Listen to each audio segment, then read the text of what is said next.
Hello everyone. Are you ready for the first day of map reviewing?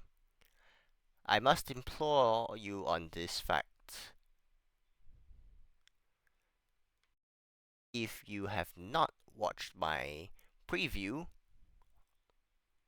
on how this month of video will work, please go ahead and watch that video first before continuing with this month of videos, as things may get a little complicated should you not understand how I am deciding to review all of these maps. With that, let us go right into the first map.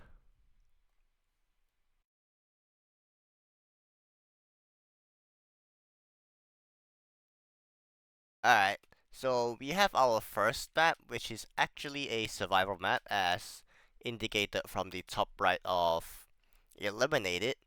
You will see all the survival maps having the elimination rate of 0 out of 0 because I'm the only one that is playtesting through this map in review. So we have lots of brown obstacles right here, as slime days will eliminate you. You can also see on the far end that you have a massive red wall of slime.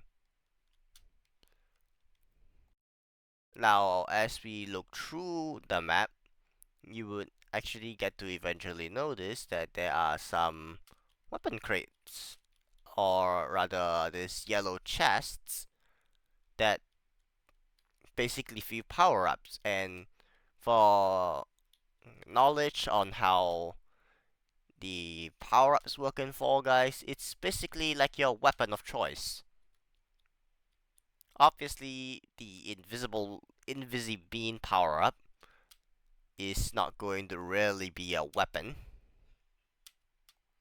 As we head up this mountain, we do actually see that there is the rubber chicken power-up here.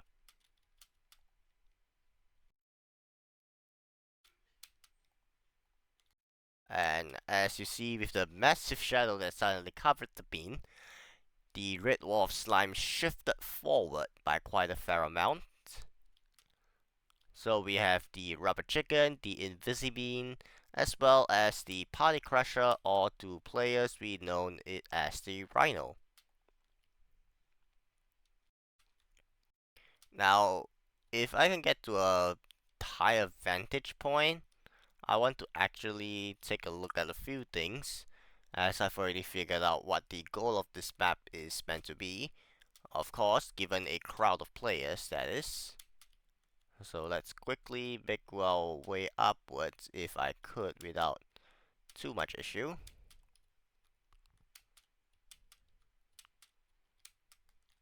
Unfortunately, it seems that this is as high as I can get.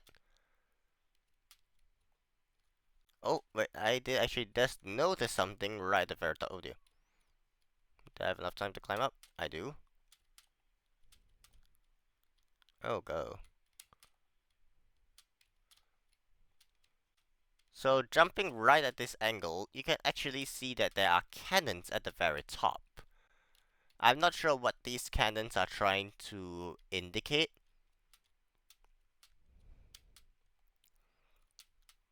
but as the map progresses, your play area significantly shortens due to the red wall of slime, as you see around the map, encroaching upon you at every single point. And as I think you can see from the shadows movement, the cannons have started firing. However, there is not a single obstacle that derives from the cannons, which makes me wonder what is the point of the cannons.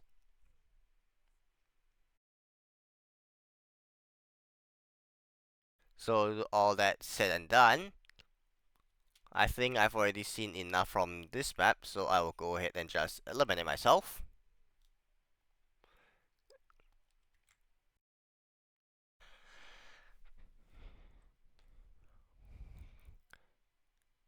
Now, even though I did not really close up and show what is the final ranking I have for this map, it is not going to be a C ranking, it is rather going to be a ranking of B. Because of how the concept is simple, the weapons are not too near some of the spawn points that I can find, which means that players will have enough time to react to any surprise attempts. And obviously I didn't show it in my attempt of this map, but there is a location in which you can be peaceful should players also want to be, and that will be how the map can be played. As that said, the final ranking will be a solid B rank. Now we are going to move on quickly to the second map so that the length of the video is not going to be extremely big.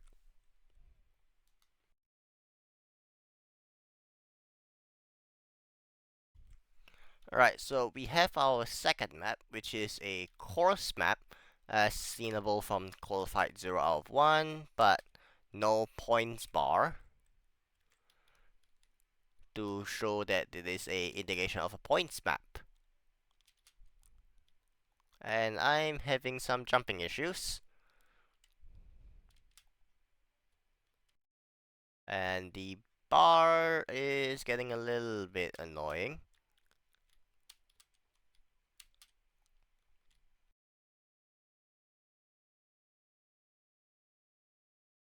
Oh, this is a speed arc?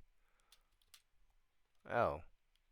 I don't think I was expecting that, but okay.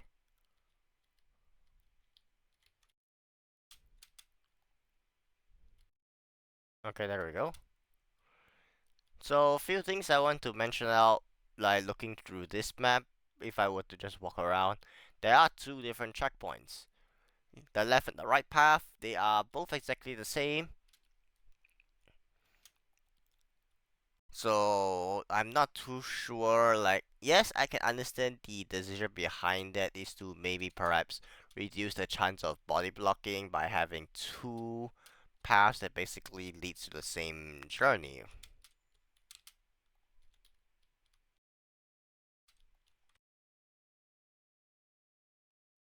Alright, now to the fan part. We actually not make it right.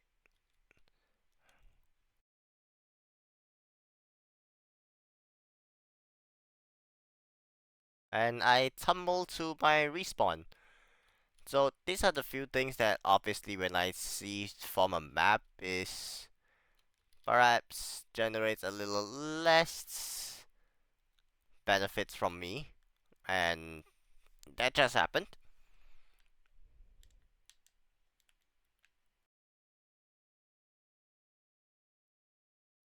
And I definitely did make it past this time again.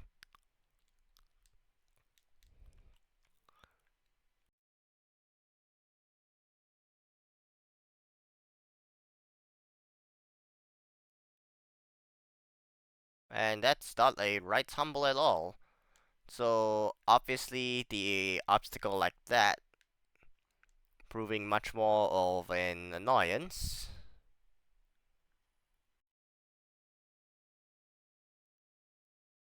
That's also not the right approach. So I would assume that there was just a little bit of flaw when it comes to the positioning, as obviously it is meant to carry you to the right angle.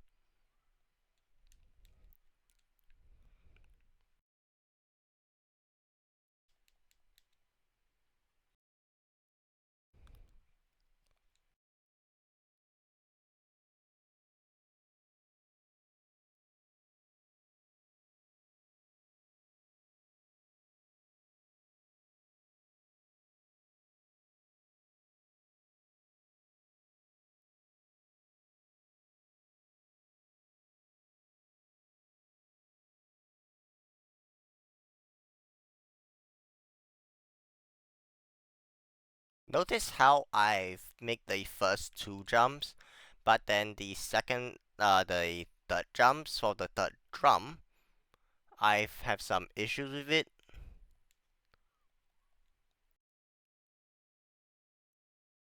And I don't even make it past the last one to move on to the next section.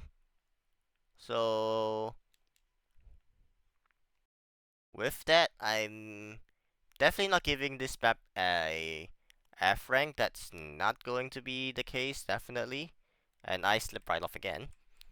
So let me just remove the F rank from existence, and there we go.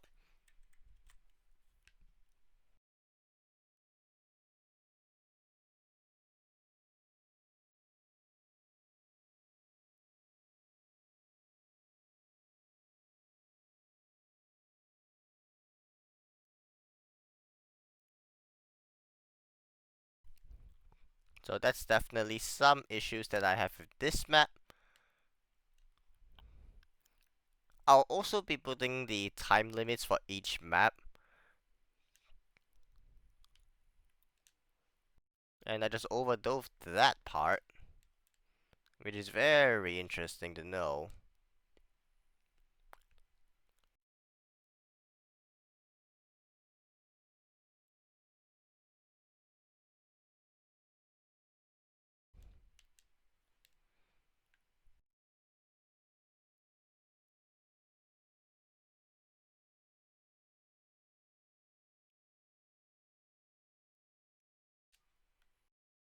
Alright, took me super long just to be able to get that part done. X jumps, I would say even as slow as they are for the newer players, it's not really a fun outlook for them. As you have to time when the X is coming back, your momentum of the movement. So there are a lot of factors as to whether a X jump can be successful or not. And as well as your added obstacle of a pendulum in this scenario, which obviously is not a fun aspect to think about.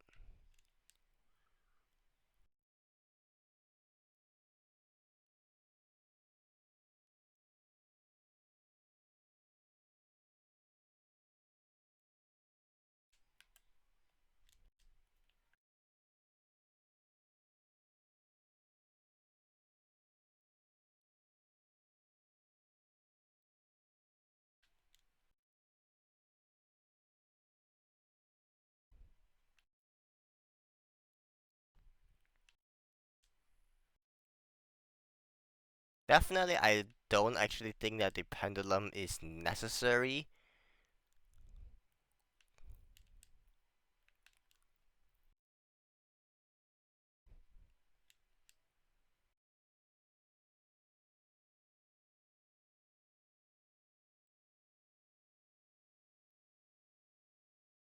Notice how I have to like try and avoid the pendulum, and it's kind of messing up the timing of the X jumps. Are you trying to indicate that newer players will easily be able to do something like this?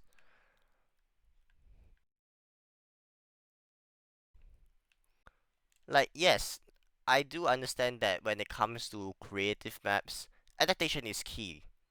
But with out of control elements and things that has to be overly predicted, how are players supposed to simply adapt to them?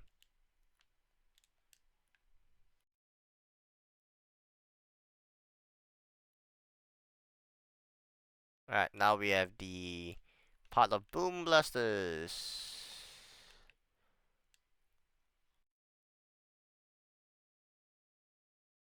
And I just missed the Boom Blaster. And that's not even my fault, to be honest. Because if I were to not do anything as I take the Boom Blasters, which most players would do, I get sent in the middle of nowhere. You have to position yourself that perfectly to the point that I think your normal players wouldn't be able to figure things out.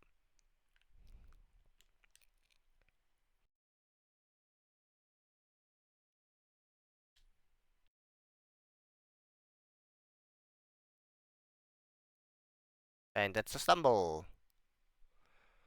And a respawn. Now, I'm not too sure whether the full fault can be placed on the creator because of how updates of this game have always ruined previous creative maps. Where am I going? I'm not trying to go back to a previous location now.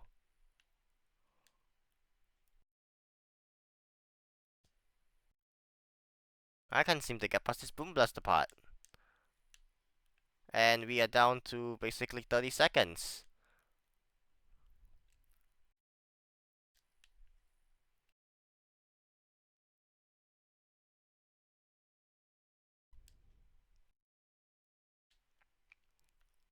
So, as much as I would love to give the map at least a B rank, I cannot in any goodwill due to this Boom Blaster part being extremely more irritating.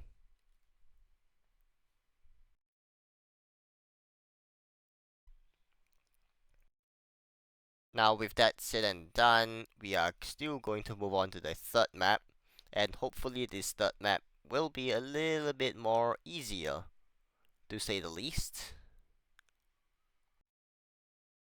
Alright, so we have our third map for today.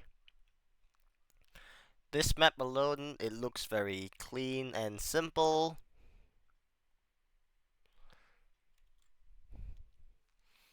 Some use of different obstacles here, like the trapeze, even though it is not necessary for you to move on to the next section. This is a revolving loop, or I don't know what it's called, to be honest. Alright, so there are 3 different paths here. One path leads you to here, which uses the drum pad at the very end.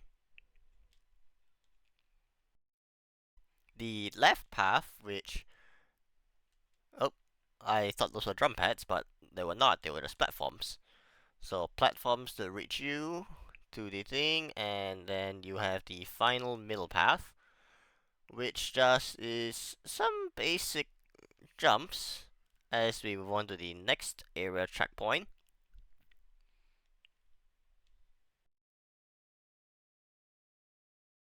So simple platforming, multiple paths. It's not too difficult for any type of players. As you see, we have 3 different platforms again. Not 3 different platforms, 3 different paths. Oh, not a frame dive, as I basically get burnt again and again.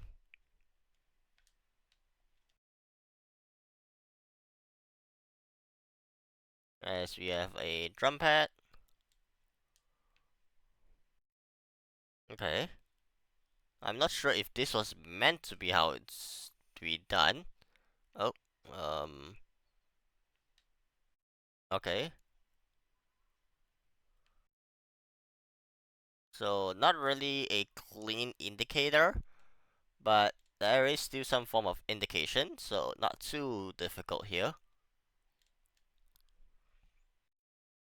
So, thus far, with multiple paths, no way I'm giving this map a F rank. Not even the C rank, to be honest.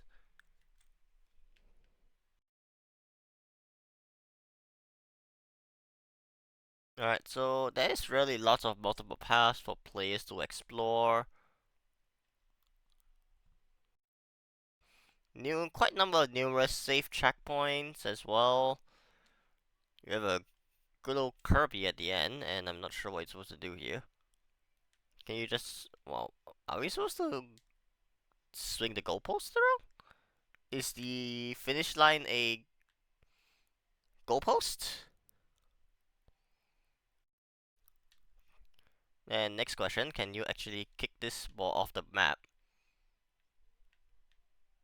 And yes, you can, and that ball's lost forever. Down it goes.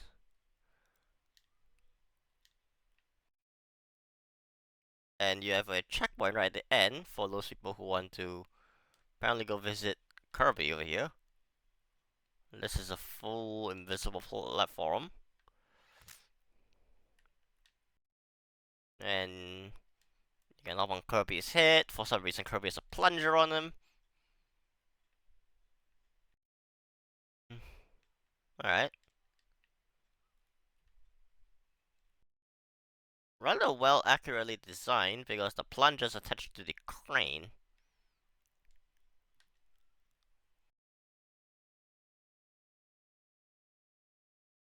Oh, okay. Oh, okay. Now I have better of a map.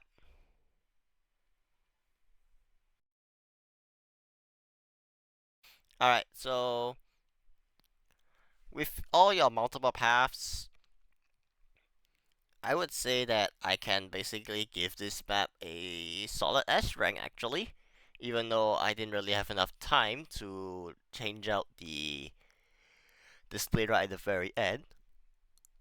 But still, it is still a very fun map to play through. Now, we shall move on to the fourth map.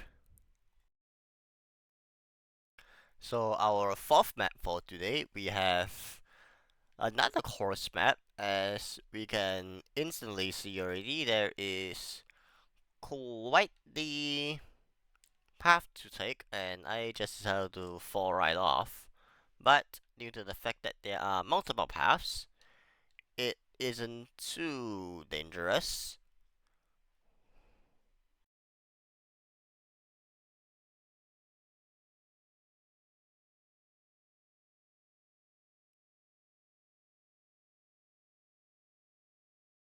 Alright, so even your checkpoints are actually quite freely focused.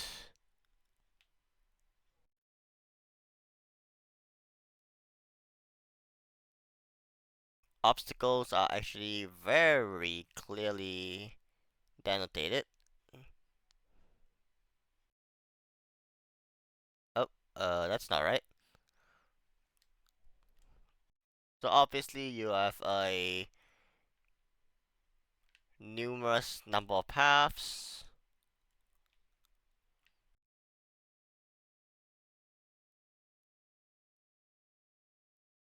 jumps that are easily makeable, and easy to know paths on where to go.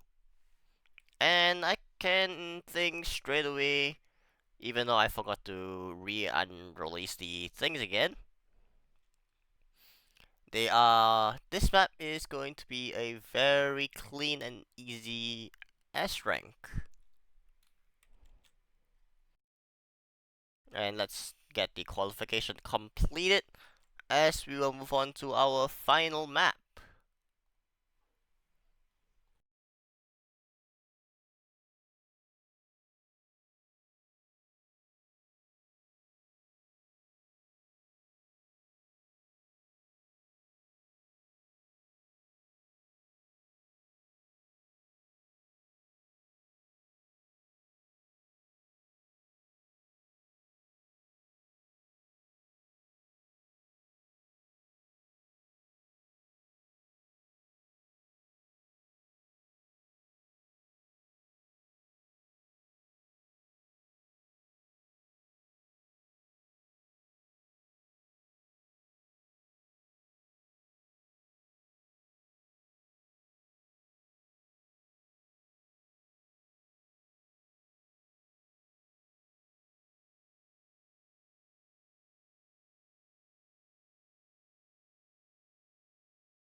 Oh my goodness, I just realized that I played through the entire last round without speaking because I muted my own mic. So, very quickly, I would want to just say that the last map was a points round, as some of you may have noticed, with the points counter below the black bar that is meant to hide the level code for those of you much more used to playing Fall Guys. Now, for the map itself, it is very straightforward. It's just a straight course. There are obviously far too many times that I decided to take a swim with the sharks, but all that is not to really say that bad. The thing alone, I can actually give it A rank for the simplicity, although there are some other additional details that would be seenable if you have more than one player, which is things that you usually get to see for myself right now due to the fact that I'm the only person playing. I have to use the additional tools to figure out. And that is that only one person gets to qualify here. Now, that is not extremely a bad thing to say because for the Unity maps like For Mountain and Lost Temple, they also only have one player. And that all said and done, it is still something that is meant to be. So, not too complicated, a very well set up map at any point in time. And with that, I would wrap it up right here.